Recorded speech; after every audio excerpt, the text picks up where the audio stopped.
안녕하세요. 반갑습니다. 출근길에 듣는 보험 이슈의 보험 덕후 보타쿠입니다. 자, 오늘은 제가 실손의료 보험을 이대로 낸다라면 65세까지 과연 얼마나 내고, 그리고 65세 때는 보험료가 과연 얼마나 될까? 이 부분을 좀 체크해 보도록 하겠습니다. 최근에 실손보험 관련 이슈가 많죠. 갈아타기, 전환, 그리고 50% 할인 문제. 일부 보험사들은 다시 실손보험을 판매하기 시작했습니다. 제가 과거에 포스팅한 내용 잠깐만 한번 보고 가겠습니다. 자, 2031년도에는요, 한 해 적자만 23조 정도 예상을 하고 있습니다. 어마어마하죠. 그래서 앞으로 10년 누적 적자가 112조 원 될 것이다. 그래서 2025년도부터는 손해보험사 단기 순손실로 전환된다. 이거 우리 존폐 문제가 달려있다. 자, 이런 기사가 언제 나왔죠? 다시다시피 작년도 말에 나왔습니다. 왜요? 예, 금융당국과 싸움하니까요. 보험료 인상 관련해 싸움을 하죠. 야, 우리 이만큼 올려야 돼. 이거 안 올리면 우리 죽어.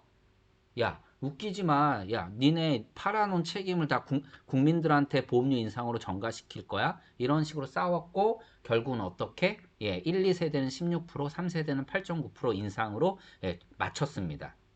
근데 제가 이 기사를 갖고 온 건 뭐냐면, 이대로 정말 누적 적자가 계속된다라면, 뭐 말씀드렸듯이 비급여 부분에 대한 논란, 뭐 한 해 가장 많이 청구한 사람은 800건 넘게 거의 900건 가까이 실손보험을 청구하고 매년 3천만 원씩 청구를 하고 있는 이런 상황에서 이런 누적 적자가 계속 된다라면 과연 실손보험이 얼마나 오를까요?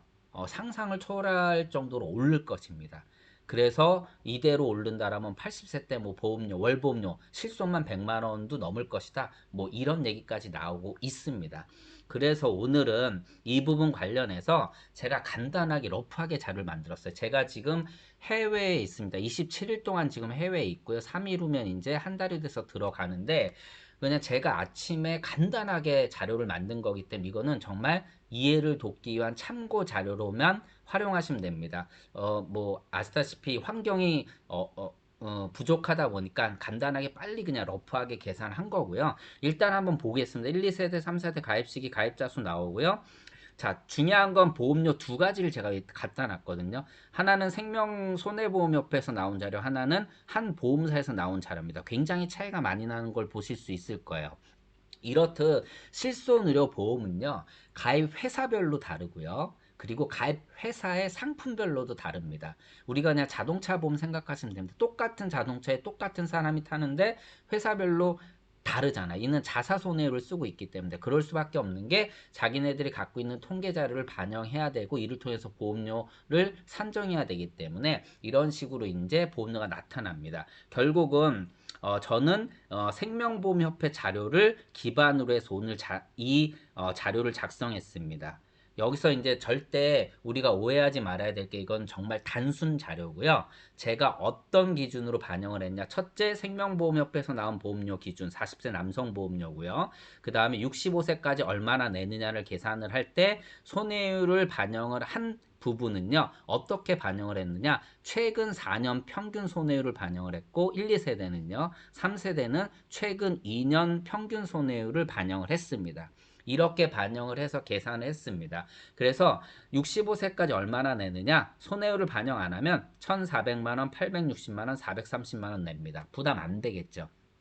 제가 과거에도 0세부터 100세까지 보험료를 얼마나 내느냐 해서 그 당시 즉 65세 건강하지 못한 시점까지 보험료를 계산해 본 적이 있습니다. 이는 실손보험의 실효성 논란 때문에 제가 계산했는데 정답은 어디에 있을까요? 예, 정답은요. 손해율을 몇 프로로 산정하느냐에 있습니다. 손해율을 몇 프로로 산정하느냐에 따라서 굉장히 실손보험은요. 돈 되는 보험이 뭐 말이 좀 표현이 그렇지만 효율성이 굉장히 높은 보험이 될 수도 있고요. 말도 안 되는 보험이 될 수도 있습니다.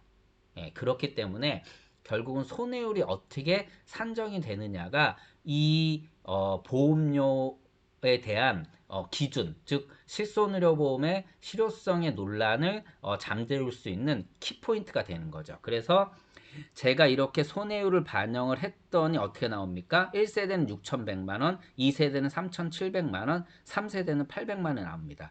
3세대까지는 문제 없지만 1, 2세대는 꽤 큰 부담이 되죠. 더 중요한 건 뭐냐면요. 65세 시점입니다. 자, 65세면요, 일반적으로 은퇴한 이유입니다. 은퇴한 이후에는요, 가장 중요한 게 소득이 없거나 적습니다. 이게 핵심이죠. 그래서 며칠 전에 제가 건강보험 관련해서 종신보험으로 활용하는 법이라든가 건강보험료 부담에 대한 얘기를 했습니다.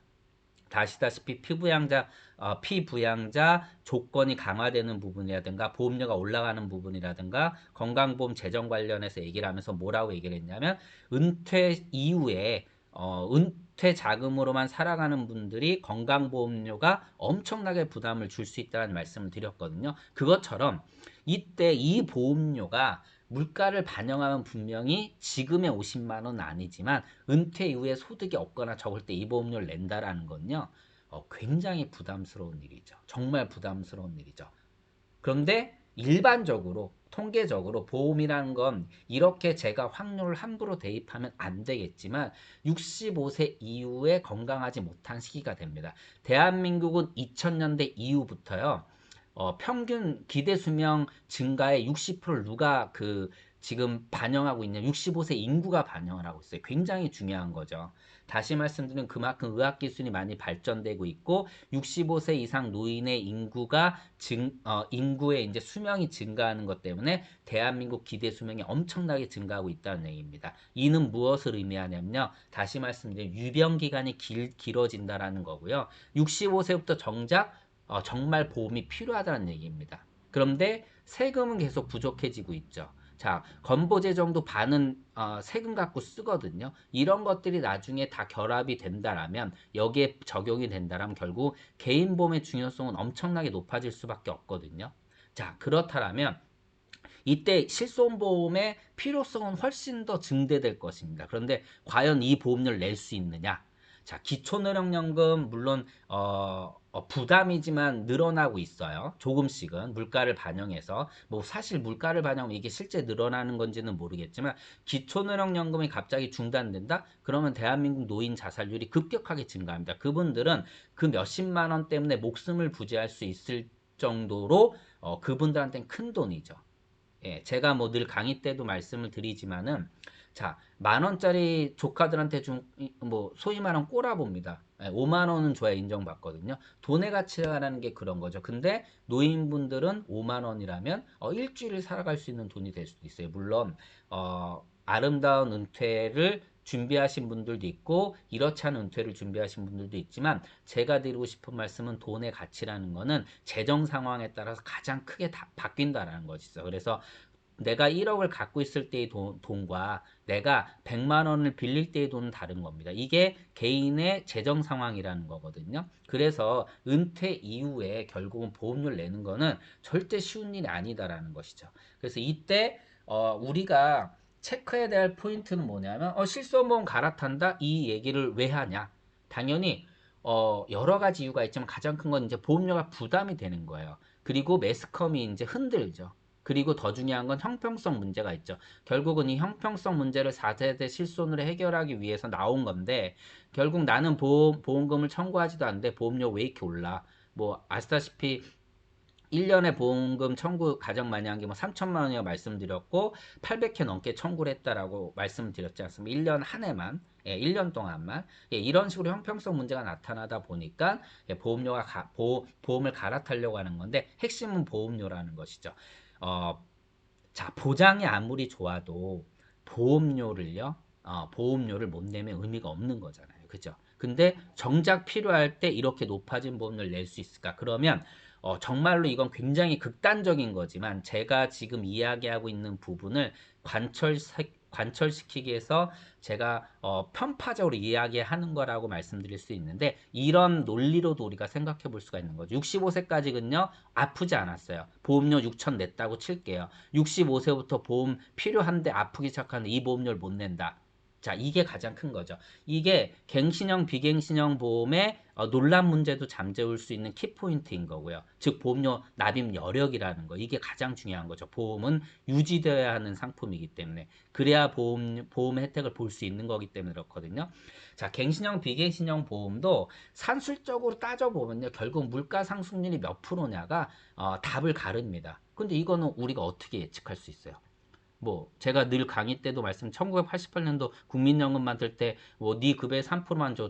내가 그럼 60세부터 네 급의 70%를 줄게 해 갖고 소득 대체율 70%에 기업은 3%를 얘기했던 거거든요. 근데 그게 지금 됩니까? 말도 안 되게 됐죠. 왜? 몇십 년 후의 미래를 어떻게 예측을 합니까? 말도 안 되는 얘기죠. 아무리 경제 전문가, 세계 최고의 경제 전문가가 다 투입돼서 연금을 산정한다라고 해도 절대 2, 30년은 예측할 수가 없는 거죠. 왜? 뭐 경제는 아시다시피 유기적인 관계, 이렇게 살아 움직이는 거잖아요. 심리가 반영되고 하기 때문에 결국 이 또한 제가 이렇게 데이터를 만든 거는요.